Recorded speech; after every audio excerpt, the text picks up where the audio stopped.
মানুষের আছে যত বেশি তার চাই তত বেশি।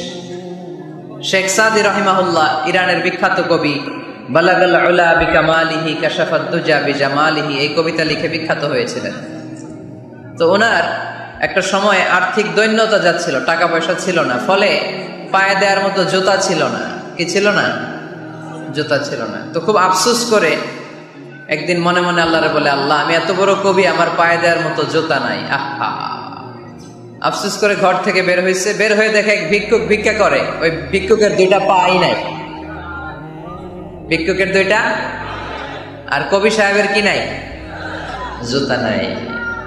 কবি সাহেব যখন এই দৃশ্য দেখছে, হায় রে আমার তো পা আছে, এর তো পাই নাই, সেজদায় পড়ে গেল আর আল্লাহরে বলে, আল্লাহ শুকর আলহামদুলিল্লাহ, বেশ ভালো আছি, আর কিছু লাগবে না। এজন্য শান্তি হচ্ছে শুকর আলহামদুলিল্লাহর ভিতরে। শান্তি কিসের ভিতরে? শুকর আলহামদুলিল্লাহর ভিতরে। এজন্য আওয়াজ করে পড়েন আলহামদুলিল্লাহ। আপনার চাহিদার কোনোদিন শেষ হবে না। দেখবেন যার পা নাই, সে পা দেখে আফসোস করে, ইস লোকটা হেঁটে যায়, কি সুন্দর যায়, আমি তো হাঁটতে পারি না, যদি হাঁটতে পারতাম, যদি দুইটা পা থাকতো। যার পা আছে সে সাইকেলওয়ালাদেরকে দেখে আফসোস করে, ইস আমার যদি একটা সাইকেল থাকতো তাহলে তার হাঁটা লাগতো না, সাইকেল দিয়ে বাজারে যেতাম। যার সাইকেল আছে সে আবার হুন্ডাওয়ালাদেরকে দেখে আফসোস করে, ইস একটা হুন্ডা যদি থাকতো তাহলে তো ভো ভো করা যাইতো না। হুন্ডাওয়ালারও আফসোস আছে প্রাইভেট কারওয়ালাদের দেখে, তারা আফসোস করে, ইস আমার যদি একটা কার থাকতো তাহলে তো কার চালাইতে পারতাম। যাদের প্রাইভেট কার এদেরও আফসোস আছে, ইস আমার যদি একটা হেলিকপ্টার যদি থাকতো তাহলে তো উড়াল মারতে পারতাম, ঠিক না? হেলিকপ্টার ওয়ালাদেরও আফসোস আছে, আমার যদি একটা জেট প্লেন থাকতো, jet plane, private jet plane, prince Walid bin তালালের মতো 70% মেড অফ গোল্ড, তার একটা জেট প্লেন আছে, এটার 70% স্বর্ণ দিয়ে বানানো। তার মানে চাওয়ার কোন শেষ আছে? যালিকাল কিতাবু লা রাইবা ফি হুদাল লিল মুত্তাকিন। This is the book, the most authentic and original book in the world, whereof there is no doubt in it, and a guidance to those who are muttaqin. এটা এমন বই যে বই কোনো ভুল নাই, কোনো সন্দেহ নাই, কোনো সংশয় নাই। মুত্তাকিনদের জন্য এই বইটারে হেদায়েতের কিতাব করে পাঠালো কে? আবার আল্লাহ বলেন, কিতাবুন আনজালনাহু ইলাইকা লিতুখরিজান নাসা মিনাজ-যুলুমাতি ইলান-নূর। নবী হে, এই কিতাবকে আমি নাজিল করেছি অন্ধকারাচ্ছন্ন মানুষগুলোকে আলোর পথ দেখাতে, বামপন্থী গুলারে ডানপন্থী বানাতে, জাহান্নামী গুলারে জান্নাতি বানাতে। এই কিতাব যদি কেউ পড়ে সে মানুষের মতো মানুষ হয়, ওই মানুষ কখনো অন্যায় করে না। এই কিতাব যে পড়ে এবং মানে, এই কিতাবের শিক্ষাকে যে নিজের মধ্যে ধারণ করে, সে কখনো মিথ্যা বলে না, মা বাবার সাথে বেয়াদবি করে না।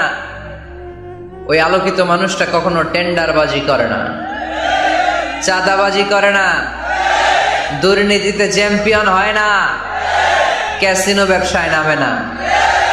এই কোরআন যারা বুকে ধারণ করে এরা কোনোদিন পেঁয়াজের দাম বাড়ায় না, জোরে বলেন ঠিক কিনা? এরা কখনো তাদের কোনো কাজে জনমানুষের ক্ষতি করে না। এরা সবসময় কল্যাণের পক্ষে, এরা মানবতার পক্ষে। এরাই হচ্ছে আলোকিত মানুষ, ঠিক কিনা? মানুষ হওয়া পৃথিবীতে বড় কঠিন। খালি চোখে যা দেখেন এগুলো মানুষ না, এগুলো জনসংখ্যা। এগুলো কি? এজন্য বলা হয় বাড়ছে জনসংখ্যা, কমছে মানুষ। বাড়তেছে কি, কমতেছে কি? মানুষ মানুষ। এজন্য কোরআন থেকে শুনলে লাভ না লস? কোরআনের সাথে আমাদের সম্পর্ক বাড়াতে হবে। প্রতিদিন কোরআন তেলাওয়াত করতে হবে। আপনারা করেন? হ্যাঁ, আজকে করছেন কারা কারা দেখি? মাশাআল্লাহ মাশাআল্লাহ, হাত নামান। প্রতিদিন যেন আমরা পড়ি, আর যারা এখনো শিখতে পারি নাই তারা যেন শিখে নেই। কোরআন পড়া যেমনি সওয়াবের, কোরআন শোনাও তেমনি সওয়াবের, ঠিক কিনা? কোরআন শুনলে রহমত নাজিল করে কে? وَإِذَا قُرِئَ الْقُرْآنُ فَاسْتَمِعُوا لَهُ وَأَنصِتُوا لَعَلَّكُمْ تُرْحَمُونَ। কোরআন পড়া, কোরআন শোনা সবটাই জরুরি। আমরা যেন কোরআনের সাথে আরো বেশি সম্পর্ক গাঢ় করতে পারি, কোরআনকে যেন আমরা আমাদের বন্ধু বানাতে পারি। আল্লাহ তুমি তৌফিক দাও। আরো জোরে পড়েন আমিন। mankind and jinkind, which of my mercy and blessings you wanna deny? আমার কোন নিয়ামতকে অস্বীকার করবি? অস্বীকার করার সুযোগ আছে? নাই। আল্লাহ হাবিব সাল্লাল্লাহু আলাইহি ওয়াসাল্লাম এই সূরাটাকে বড় পছন্দ করতেন। সাহাবাদেরকে একবার তিনি এই সূরাটা তেলাওয়াত করে শোনালেন। সাহাবারা চুপচাপ, ঠিক যেমন এখন আপনারা চুপচাপ। আল্লাহর হাবিব বললেন, ও সাহাবারা, তোমরা তো এই সূরা শুনে চুপ করে বসে আছো, কিন্তু তায়েফের ময়দানে জিনদের কাছে এই সূরাটা আমি তেলাওয়াত করেছিলাম, তারা কিন্তু চুপচাপ বসে থাকে নাই। যতবার আমি ফাবি আইয়ি আলা'i রাব্বিকুমা তুকাযিবান পড়েছি, এই আয়াতের বিপরীতে তারা উত্তর দিয়েছে, কারণ এই আয়াতটা একটা প্রশ্ন। It's a question from your Lord to mankind and jinnkind. এটা আল্লাহর পক্ষ থেকে মানব জাতি এবং জিন জাতির কাছে রেখে দেওয়া একটা প্রশ্ন। ফাবি আইয়ি আলা'i রাব্বিকুমা তুকাযিবান, আমার কোন নিয়ামতকে অস্বীকার করবি তুই? আল্লাহর কোন নিয়ামত অস্বীকার করার কোনো ক্ষমতা আমাদের আছে? নাই, অসম্ভব। এজন্য এটা একটা প্রশ্ন। আল্লাহর হাবিব বললেন, আমার প্রাণের সাহাবারা, তোমাদের সামনে যখন সূরা রহমান তেলাওয়াত করলাম তোমরা চুপচাপ, কিন্তু তায়েফের ময়দানে যখন জিনদের কাছে তেলাওয়াত করেছি তখন তারা চুপচাপ থাকে নাই। যতবার আমি ফাবি আইয়ি আলা'i রাব্বিকুমা তুকাযিবান তেলাওয়াত করেছি, প্রত্যেকটা আয়াত শেষে এই প্রশ্নের উত্তর তারা দিয়েছে। সুবহানাল্লাহ পড়েন। যতবার এই আয়াতটা পড়েছি প্রত্যেকবার এই আয়াত শেষে তারা প্রশ্নের উত্তর দিয়েছে। তারা প্রত্যেকবার বলেছে, লা বিশাইইন মিন নিআমিকা রাব্বানা নুকাযযিবু ফালাকাল হামদু। আল্লাহ, তোমার কোন নিয়ামত অস্বীকার করার কোনো সুযোগ নাই, সব প্রশংসার মালিক তুমি। আবার যখন এই আয়াতটা আমি পড়েছি আবার উত্তর দিয়েছে, আবার আমি পড়েছি আবার উত্তর দিয়েছে। এরকম একবার নয়, দুইবার নয়, 5 বার নয়, 10 বার নয়, 31 বার এই আয়াতটা তেলাওয়াতের পর পর জিনেরা এই আয়াতের উত্তর আমার সামনে দিয়েছে। সুবহানাল্লাহ। লা বিশাইইন মিন নিআমিকা রাব্বানা নুকাযযিবু ফালাকাল হামদু। We cannot deny any of your mercy and blessings. All praises to you. All praises to you. সব ক্ষমতার মালিক একজন, চিল্লায় বলতে হবে, তিনি কে? তিনি হচ্ছেন আল্লাহ। সূরাতু আর-রহমান, সূরার নাম কি? আরো জোরে বলেন। কোরআনের 55 নম্বর সূরা এটা। কত নাম্বার? আয়াত আছে 78টা। কয়টা? সূরাটা মাক্কি সূরা। কি সূরা? এবার প্রশ্ন করি, উত্তর দেন। এই সূরাটা কোরআনের কততম সূরা? 55। আয়াত কয়টা? 78টা। মাক্কি না মাদানী? মাশাআল্লাহ, এই তো আপনারা উত্তর করতে পেরেছেন। এই সূরাটার একটা চমৎকার নাম আছে। বাইহাকী শরীফে আল্লাহর হাবিব সাল্লাল্লাহু আলাইহি ওয়াসাল্লাম ইরশাদ করেন, ইন্না লিকুল্লি শাইইন আরুস ওয়া আরুসুল কুরআনি সূরাতু আর-রহমান। আল্লাহর হাবিব বললেন, সবার জন্য একজন নববধূ আছে, কোরআনেরও একটা নববধূ আছে। কোরআনের নববধূর নাম হচ্ছে সূরা আর-রহমান। আওয়াজ করে সুবহানাল্লাহ বলতে পারলেন না? নববধূ বুঝেন তো? হ্যাঁ, নতুন বউ। নববধূ মানে কি? আল্লাহর হাবিব বললেন, ইন্না লিকুল্লি শাইইন আরুস ওয়া আরুসুল কুরআনি সূরাতু আর-রহমান। সবার জন্য একটা নববধূ আছে, কোরআনেরও একটা নববধূ আছে। কোরআনের নববধূর নাম সূরা আর-রহমান। নববধূ যেমনি বাসর রাতে হাতে পায়ে আলতা মেখে, বেনারসি শাড়ি পরে, লিপস্টিক দিয়ে, খোপায় ফুল দিয়ে, জুয়েলারি পরে, অর্নামেন্টস পরে, মেকআপ করে, পার্লারিং করে তার স্বামীর জন্য ওই রাতে সে নিজেকে উজাড় করে সাজায়, ঠিক কিনা? ঠিক তেমনি আল্লাহ তাআলা এই দুনিয়াতে আমাদেরকে কি কি নিয়ামত দিয়েছেন, আবার কি কি নিয়ামত জান্নাতে গেলে দিবেন, তার সব কিছু বর্ণনা করে এই সূরাটাকে তিনি উজাড় করে সাজিয়েছেন। সূরাটার নাম কি? আরো জোরে বলেন, কি নাম? আর-রহমান। আপনাকেই তো পাই নাই, সব দেখলাম, সব খাইলাম, সব দেখলাম, কিন্তু আপনারা তো দেখলাম না। আল্লাহ তাআলা তখন বিশাল জান্নাতের এক কনফারেন্স রুমে সবাইকে বসিয়ে আল্লাহর দিদার মানুষকে দেখাবেন। আল্লাহ তাআলা তার গোপন সৌন্দর্যকে সেদিন জান্নাতীদের সামনে প্রকাশ করে দিবেন। আল্লাহর হাবিব বসবেন ওই কনফারেন্স রুমে সবার সামনে। আল্লাহর হাবিবের পেছনে বসবে অন্যান্য নবীরা, তারপরে সোহাদা, সালেহীন, আউলিয়া সবাই বসবে। ওই জান্নাতের কনফারেন্স রুমে আমরাও যেন বসার জায়গায় পাই, আল্লাহ তুমি তৌফিক দিয়ে দিও। আল্লাহ তাআলা অনেকগুলো নূরের পর্দার পেছন থেকে নূরের ঝলকানি মারবেন। ওই ঝলকানি এক মুহূর্তের জন্য দিবেন। এক মুহূর্ত। কয় মুহূর্ত? 70,000 নূরের পর্দার কথা বলা হয়, এই বর্ণনাটাও দুর্বল। পর্দা আছে কিন্তু কয় হাজার জানে কে? আল্লাহ। ওই পর্দা সরিয়ে আল্লাহ তাআলা সৌন্দর্যের বা নূরের ঝলকানির এক আলোকচ্ছটা জান্নাতীদের সামনে তুলে ধরবেন এক মুহূর্তের জন্য। কয় মুহূর্ত? আলোকচ্ছটা দিয়েই আবার নাই, আবার সরাই ফেলবেন। ওই এক মুহূর্ত দেখে জান্নাতীরা পাগল হয়ে যাবে, অপলক নেত্রে তাকিয়ে থাকবে। এইভাবে চোখের পলক ফেলবে না, চোখ মেলে তাকিয়ে আছে। কিন্তু সামনে কিন্তু আল্লাহর নূর আর নাই, কারণ ওইটা আসছিল কয় মুহূর্তের জন্য? এক মুহূর্ত পরে নাই। কিন্তু কি যে দেখলাম, কত সুন্দর! কোটি কোটি বছর এরকম অপলক নেত্রে জান্নাতীরা তাকিয়ে থাকবে। ইন্নাল্লাহা জামিলুন ইউহিব্বুল জামাল। আল্লাহ নিজে সুন্দর, সৌন্দর্যকে পছন্দ করেন। আল্লাহর চাইতে সুন্দর কিছু হতে পারে? চিল্লায় বলেন পারে? পৃথিবী সুন্দর, মানুষ সুন্দর, আসমান সুন্দর, জমিন সুন্দর, সুন্দরে সুন্দরে পাল্লা। জানি না কত সুন্দর তুমি আল্লাহ, জানি না কত সুন্দর তুমি আল্লাহ। সুবহানাল্লাহ পড়েন। আল্লাহ তাআলা তার সৌন্দর্যকে সেদিন জান্নাতীদের সামনে তুলে ধরবে। এই সূরাটা নাজিলের একটা ব্যাকগ্রাউন্ড আছে। আল্লাহর হাবিব সাল্লাল্লাহু আলাইহি সাল্লাম মক্কার জমিনে কাফিরদেরকে দাওয়াত দিতে লাগলেন, আল্লাহর ইবাদত করো, আল্লাহর জিকির করো, আল্লাহর প্রশংসা করো।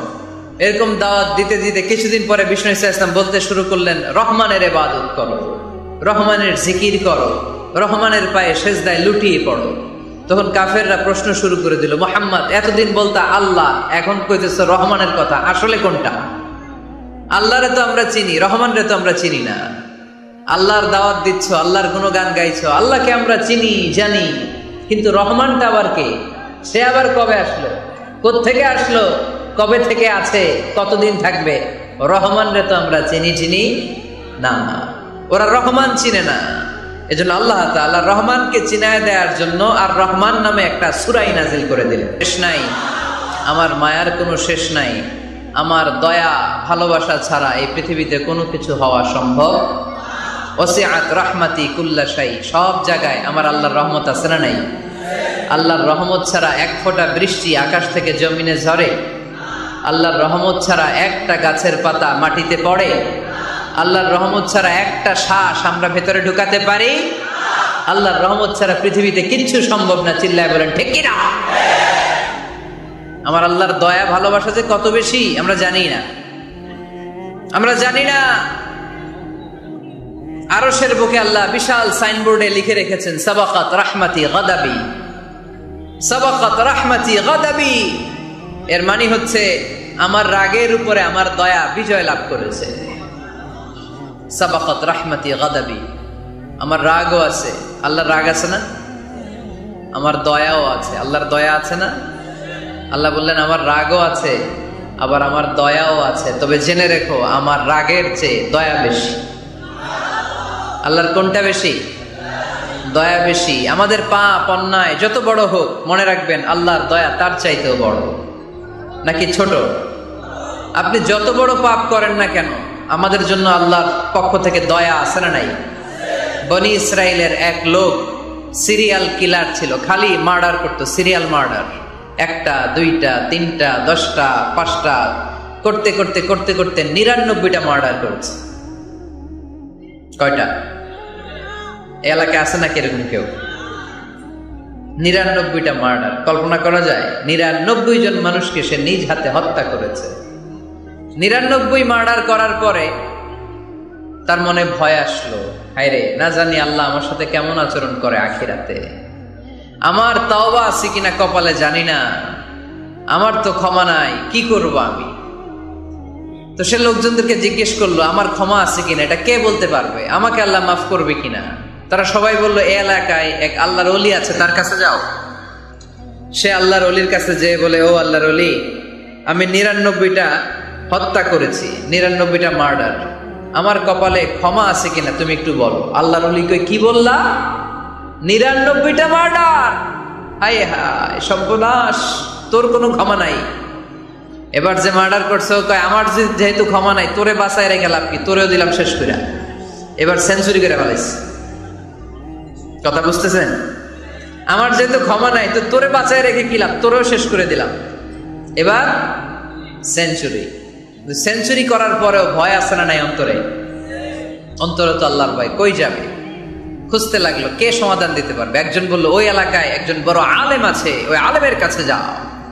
সে আলেমের কাছে যেয়ে বলে, আলেম, আমি 99টা হত্যা করেছি, এখন আমার বড্ড ভয় হয়, আল্লাহ আমারে মাফ করবে কিনা, তুমি একটু আমারে বলো।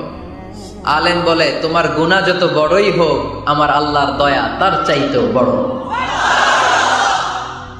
তুমি কি পাপ করেছো, কি অন্যায় করেছো তুমি? তুমি জানো না আমার রব কত মেহেরবান, তিনি কত দয়ালু, তিনি ভালোবাসার আধার, তিনি করুণার আধার। তোমার পাপ অন্যায় যদি হয় খালের পানির সমান, বিলের পানির সমান, আমার আল্লাহর দয়া সাগরের পানির সমান। তোমার পাপ আর অন্যায় যদি হয় পাহাড়ের সমান, আমার আল্লাহর ভালোবাসার দয়া হচ্ছে আকাশের সমান। তুমি যদি তওবার মতো তওবা করতে পারো, ক্ষমার মতো ক্ষমা চাইতে পারো, চোখের পানি ছেড়ে, চোখের পানির বড় দাম, চোখের পানির মধ্যে বিশাল কারিশমা, এটা আল্লাহ খুব পছন্দ করে। 2 ফোঁটা পানি আল্লাহ পছন্দ করে। এক, জেহাদের ময়দানে শহীদের গা বেয়ে ঝরে পড়া রক্তের ফোঁটা। 2 হচ্ছে অনুতপ্ত বান্দার চোখের পানির ফোঁটা। বান্দা যখন অনুতপ্ত হয়ে চোখের পানি ছেড়ে কাঁদে, তার চোখের পানি চোখ বেয়ে নাকের ডগাবে মাটিতে পড়ার আগেই ওই অনুতপ্ত বান্দার সব গুনাহ আল্লাহ মাফ করে দেয়। আপনার পাপ, আপনার অন্যায়, আপনার জুলুম যত বড় হোক না কেন, আমার আল্লাহর দয়া তার চাইতে বড়। এজন্য আল্লাহ নিজের পরিচয় দিয়ে বললেন, আর রহমানু আল্লামাল কুরআন খালাকাল ইনসান আল্লামাহুল বায়ান। আমি রহমান, আমি দয়ার সাগর। আমি কি? আল্লাহ তুমি দয়ার সাগর, রহমানুর রহিম। তোমার দয়ায় পূর্ণ আমার সারা নিশিদিন, তোমার দয়ায় পূর্ণ আমার সারা নিশিদিন। আলহামদুলিল্লাহ পড়ে। তাহলে বুঝতে পারলাম আমার আল্লাহর দয়ার কোনো শেষ আছে? চিল্লায় বলতে হবে, আছে। দয়া আর ভালোবাসাকে সৃষ্টি করার পরে আল্লাহ তাআলা 100 টুকরা করলেন। কয়শো টুকরা? সবাই শুনতেছেন? কষ্ট হচ্ছে? উত্তর দিচ্ছেন না যে। কত টুকরা করলেন? 100। 100 টুকরা করে 99 টুকরা দয়া ভালোবাসা আল্লাহ তাআলা নিজের কাছে রেখে দিলেন, আর 1 টুকরা দয়া আর ভালোবাসা আল্লাহ তাআলা গোটা বিশ্বের সবার মাঝে ভাগ করে দিলেন। আমরা সবাই মিলে পাইছি কয় টুকরা ভালোবাসা? উনি রেখে দিয়েছেন কয় টুকরা? ওই 1 টুকরার কিছু অংশ আমিও তো পাইছি, তাই না? আপনি পেয়েছেন, আমরা সবাই পেয়েছি, গোটা বিশ্বের সবাই, আদম আলাইহিস সালাম থেকে শুরু করে কিয়ামত পর্যন্ত যারা আসবে, এসেছিল এবং এখন আছে, সবাই মিলে কয় টুকরা? ওনার কাছে কয় টুকরা? কিন্তু এই 1 টুকরা যে আমরা সবাই ভাগে যোগে পাইলাম, আমাদের ভালোবাসার নমুনা দেখছেন? একজন আর একজনের ভালোবেসে বলে আত্মহত্যা করে ফেলে, আছে না নাই? আছে না? সালমানে ভালোবাসে, তার নাম আবার ছেলেরা হাতের মধ্যে কেটে কেটে লেখে। শরীয়তপুরে এগুলো নাই আলহামদুলিল্লাহ। হ্যাঁ, প্লাস দিয়ে লেখে, প্লাস। ধরেন আব্দুল্লাহ প্লাস শামিমা, তো এ প্লাস এস। আপনাদের এলাকায় মুরগি পালেন না আপনারা? মুরগি যখন বাচ্চা নিয়ে হাঁটে, দেখবেন মুরগি ছানা ধরা যায় না। ধরতে গেলে মা মুরগিটা কি করে? কামড় দিতে আসে। এই ছোট্ট বাচ্চাগুলোর জন্য মা মুরগিটার হৃদয়ের ভিতরে ভালোবাসা ঢুকায় দিল কে? আহা, আমি পত্রিকাতে এমনও দেখেছি, বন্যায় এক মা পানি খেতে খেতে খেতে খেতে খেতে খেতে মরে গিয়েছে, কিন্তু শিশুটাকে একটা বালতির মধ্যে চাপিয়ে মাথায় তুলে ধরে রেখেছে। মা পানি খেতে খেতে নিজের জীবনকে বিলিয়ে দিয়েছে, কিন্তু বাচ্চাটা মরে নাই। বাচ্চার জন্য কি ভালোবাসা! এই ছোট্ট বাচ্চার জন্য মায়ের হৃদয়ে জান স্যাক্রিফাইসের মতো এই ভালোবাসা ঢুকাই দিল কে? কিছুদিন পরে আবার আসতেছে বিশ্ব ভালোবাসা দিবস। তখন দেখা যাবে ভালোবাসা কারে কয়। মাদারীপুরের কোনো ফুল বাগান আর খুঁজে পাওয়া যাবে না ফুল, ঠিক কিনা? এই শরীয়তপুর এলাকায় নিশ্চয়ই আপনারা শরীয়ত লঙ্ঘন না করে ইসলামকে প্র্যাকটিস করেন, নাকি এইখানেও বিশ্ব ভালোবাসা আছে? হ্যাঁ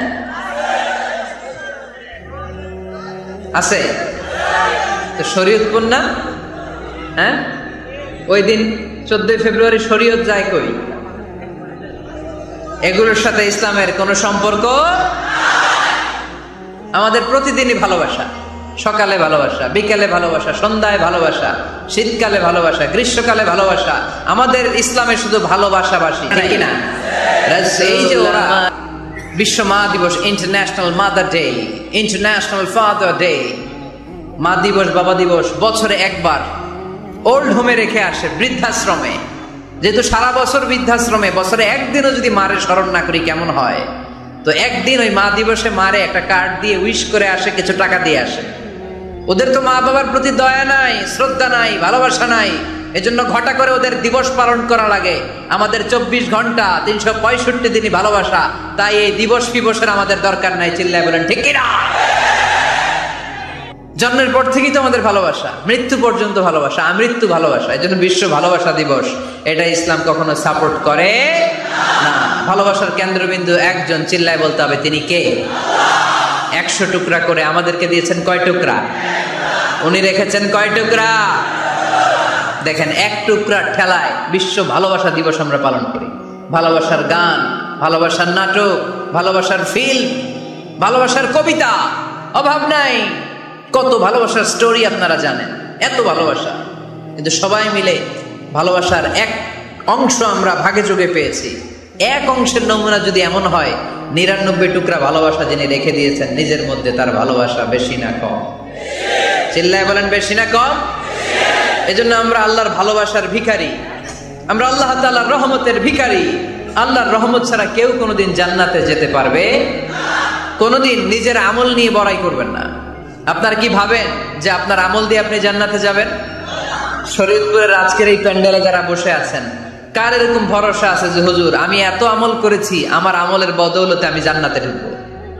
কে কে আছেন দেখি? আল্লাহর ওলি আছে? এরকম কোন আল্লাহর ওলি? হ্যাঁ আছে? নাই। আল্লাহর হাবিব বললেন, আল্লাহর রহমত ছাড়া, ভালোবাসা ছাড়া কেউ কোনোদিন জান্নাতে ঢুকতে পারবে? আম্মা জান আয়েশা বললেন, ইয়া রাসূলুল্লাহ আপনিও না? আল্লাহর হাবিব বললেন, না আমিও না, তবে আল্লাহর রহমত আর দয়া সেদিন আমাকে ঘিরে রাখবে। মান নুকিশা উযিবা, যার হিসাব আল্লাহ সেদিন চাইবেন সে ধরা খেয়ে যাবে। সব সময় আল্লাহর কাছে এই দোয়াটা যেন আমরা করি, আল্লাহ কিয়ামতের দিন তুমি আমার হিসাব নিও না, আল্লাহ তুমি আমার বিচার বসিও না, আল্লাহ তুমি দয়া করে আমারে মাফ করে দিও। আল্লাহ যার বিচার করবেন ও জাহান্নামে যাবে, আর যার বিচার করবেন না সে জান্নাতে যাবে। আল্লাহ যদি বিচার করে আর পাই টু পাই হিসাব নেয়, নামাজ পড়লি না কেন, রোজা রাখলি না কেন, মিথ্যা বললি কেন, খাদ্যে ভেজাল দিলি কেন, মাছে ফরমালিন দিলি কেন, যৌতুক খাইলি কেন, ঘুষ খাইলি কেন, উল্টাপাল্টা করলি কেন, জিনা করলি কেন, একটার পর একটা প্রশ্ন বানে যদি সেই ভয়ঙ্কর দিনে আল্লাহ আমাদেরকে জর্জরিত করে, আমাদের কোনো উত্তর আছে? সেদিন আমাদের বাঁচার কোনো উপায় আছে? তাই আমরা সবাই আল্লাহর কাছে দোয়া করবো, আল্লাহ কোনো বিচার টিচার মানি না, আমরা কোনো বিচার করতে পারবো না, দয়া করবা। কথা কয় না? কি করবে? এবার আওয়াজ করে বলেন, বিচার চান না দয়া চান? রোজ হাসরে আল্লাহ আমার করোনা বিচার, আল্লাহ করোনা বিচার, পড়েন আমিন। রোজ হাসরে আল্লাহ আমার করোনা বিচার, আল্লাহ করোনা বিচার। বিচার চাহি না তব দয়া চাহে এ গুনাহগার, আল্লাহ পড়েন আমিন। তিনি যদি দয়া করেন তবেই আমরা জান্নাত যেতে পারবো, ঠিক কিনা? এজন্য আল্লাহ বললেন, আর রহমানু আল্লামাল কুরআন খালাকাল ইনসান আল্লামাহুল বায়ান। আমি হলাম রহমান, কাফেররা বলে রহমানকে জানি না, রহমানকে চিনি না। আল্লাহ বলে রহমান রে চিনে নাও, আমার নাম রহমান, আমি দয়ালু, আমি মেহেরবান। আসুন আমরা কোরআন শিখি। এজন্য প্রতিদিন সূরা ফাতিহা পড়ি, প্রতিদিন একটা আয়াত হলেও কমপক্ষে আমরা যেন কোরআনের অর্থ পড়ি, বঙ্গানুবাদ পড়ি। রাজি আছেন তো? আপনাদের স্মার্টফোন আছে কার কার হাতে দেখি?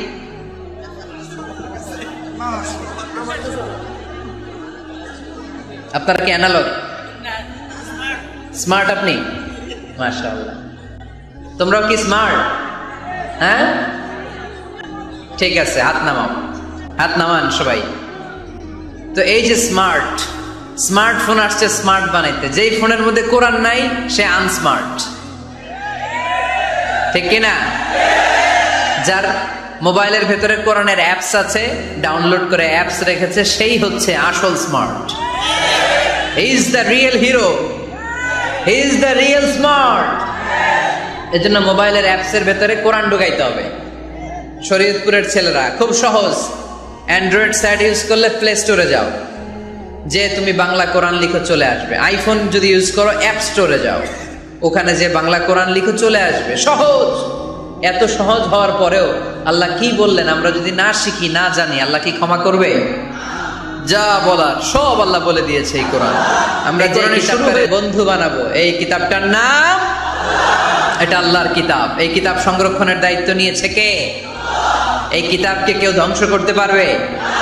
এই কিতাবের পিছু লেগে কেউ সুবিধা করতে পারবে? এই কিতাবের তাফসীর কেউ বন্ধ করতে পারবে? অসম্ভব। কোরআনের কথা ছড়িয়ে পড়বে যুগ থেকে যুগ, যুগান্তরে, দেশ থেকে দেশ, দেশান্তরে, ঠিক কি না? এটা এমন কিতাব, এই কিতাবের পিছু লেগে লাভ নাই। এই কিতাবের বাণী ছড়িয়ে পড়বে গোটা বিশ্বময়। অনেকে অনেক ষড়যন্ত্র করেছে এই কিতাবকে ধ্বংস করে দেওয়ার জন্য। আমাদের এই খোদ ভারতবর্ষে ষড়যন্ত্র হয়েছিল। ব্রিটিশরা যখন চলে গিয়েছিল, ওরা প্ল্যান করেছিল এই কিতাবকে কি করে আমাদের থেকে ডিটাচ করা যায়, কেমন করে আলাদা করা যায়। এর একটা কমিটি করে দিয়েছে, আপনারা গবেষণা করে দেখেন এই ভারতবর্ষ থেকে কেমন করে কোরআন দূর করা যায়।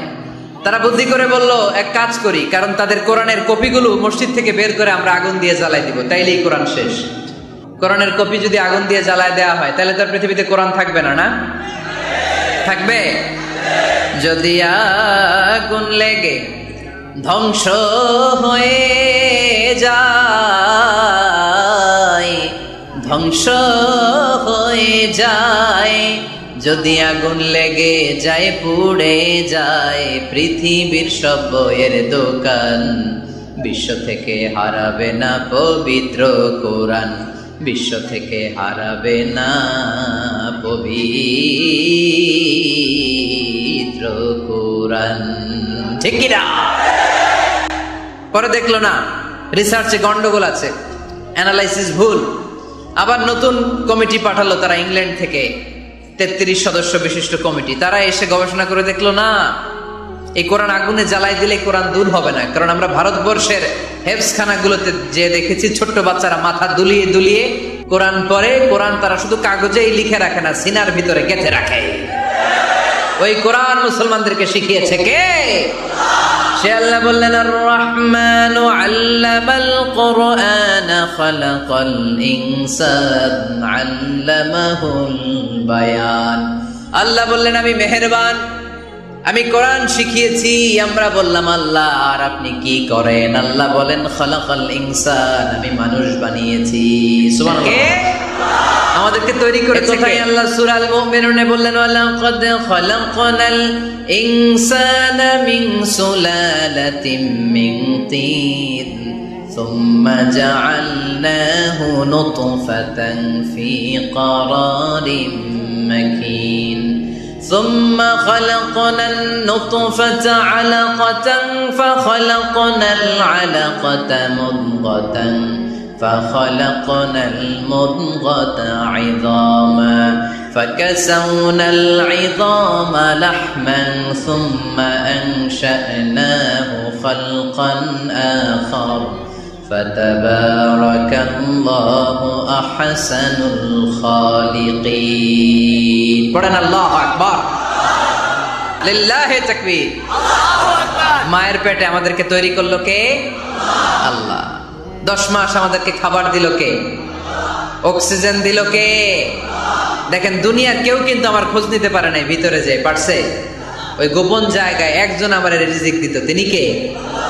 আমার নাভির সাথে আমার মায়ের জরায়ুর একটা কানেকশন ছিল। ওই একটা লাইন দিয়ে আমাদের সবাইকে আল্লাহ খাবারের ব্যবস্থা করেছেন, পানির ব্যবস্থা করেছেন, বাতাসের ব্যবস্থা করেছেন। দুনিয়ায় আসার সাথে সাথে দুনিয়ার মানুষরা ওই খাবারের লাইনটা কেটে দেয়, ঠিক কিনা? আমি তোমাদের কোরআন শিখিয়েছি, আমি মানুষ তৈরি করেছি, আমি তোমাদেরকে ভাষা শিক্ষা দিয়েছি। সুবহানাল্লাহ পড়ে। আল্লামাহুল বায়ান, আমি তোমাদেরকে বয়ান শিখিয়েছি। এই যে আমরা বয়ান করি, আমাদের যে ভাষা, এই ভাষা কার দান? আমাদের বাংলা ভাষা কার দান? পৃথিবীতে অনেক ভাষা আছে, একটা ভাষার প্রকাশভঙ্গির সাথে আরেকটার মিল নাই, একটার প্রকাশভঙ্গির সাথে আরেকটার মিল নাই। চাইনিজরা চাইনিজ ভাষায় কথা বললে ইংরেজরা কিচ্ছু বুঝে না, ইংরেজরা বললে আরবরা বুঝে না, আরবরা বললে মালায়রা বুঝে না, মারায়রা বললে আফ্রিকানরা বুঝে না। সুবহানাল্লাহ পড়ে। আমি অনেক দিন দেশের বাইরে থাকি, 10 বছরেরও বেশি আমি পড়াশোনা করি, এখনো পিএইচডি করি। তো মিশরে যখন আমি পড়াশোনা করতাম তখন দেখতাম এক এক ভাষায় এক একজন কথা বলে। আমরা বাঙালিরা কোরআনের মধ্যে আঞ্চলিকতার দাম দিলেন। হিশাম বিন হাকিম বিন হিজাম কোরআন থেকে তেলাওয়াত করতে শুরু করলেন। এই তেলাওয়াত শুনে সাইয়েদনা ওমরে ফারুক ওনার ঘাড় ধরে টেনে বিশ্বনবীর কাছে নিয়ে আসলেন। ওমরে ফারুক বললেন, ইয়া রাসূলুল্লাহ, দেখেন হিশাম বিন হাজিম কেমন করে কোরআন পড়ে, দেখেন ভিন্নভাবে কোরআন পড়ে। আপনি শিখাইছেন একভাবে, ও পড়ে আরেকভাবে, ওর বিচার করেন। আসলে আরেকভাবে পড়ে নাই, অন্য আঞ্চলিকতায় পড়েছে। যেমন আমরা পড়ি ওয়াদ-দুহা ওয়াল লাইলি ইযা মা ওয়াদ্দাআকা রাব্বুকা ওয়া মা ক্বালা ওয়ালাল আখিরাতু খায়রুল লাকা মিনাল উলা। কিন্তু কোরআনের আরেকটা লাহজা বা আরেকটা পড়ার পদ্ধতি আছে, যেখানে ওনারা পড়ে ওয়াদ-দুহা ওয়াল লাইলি ইযা সাজে মা ওয়াদ্দাআকা রাব্বুকা ওয়া মা ক্বালা। সুবহানাল্লাহ পড়বেন না? হাশিম বিন হিকাম এরকম বাঁকা করে পড়ছিলেন। ওমরে ফারুক এই বাঁকাটা শিখেন নাই, উনি শিখছিলেন সোজা। ওমরে ফারুক আবার সোজা সাপটা পছন্দ করতেন। সুবহানাল্লাহ পড়েন। বিষ্ণুনবী বললেন, হিশাম বিন হিজামকে তুমি ছাড়ো। বললেন, হিশাম তুমি কিভাবে পড়েছো? হিশাম বলে, আমি এইভাবে পড়েছি। বিষ্ণুনবী বললেন, হাকাদা উনজিলাত, এভাবেও নাজিল হয়েছে, সমস্যা নাই। ওমর তুমি কিভাবে পড়েছো? ওমর বললেন, আমি তো এইভাবে শিখেছি। বিষ্ণুনবী বললেন, এভাবেও নাজিল হয়েছে, সমস্যা নাই। উনজিলাল কুরআনু আলা সাবআতি আহরুফ ফাকরাউ মা তায়াসসারা মিনহু। আরবি ভাষা একটা, কিন্তু এর মধ্যে আঞ্চলিকতা আছে 7টা। এই 7টা আঞ্চলিকতা দিয়ে কোরআন নাজিল করেছে কে?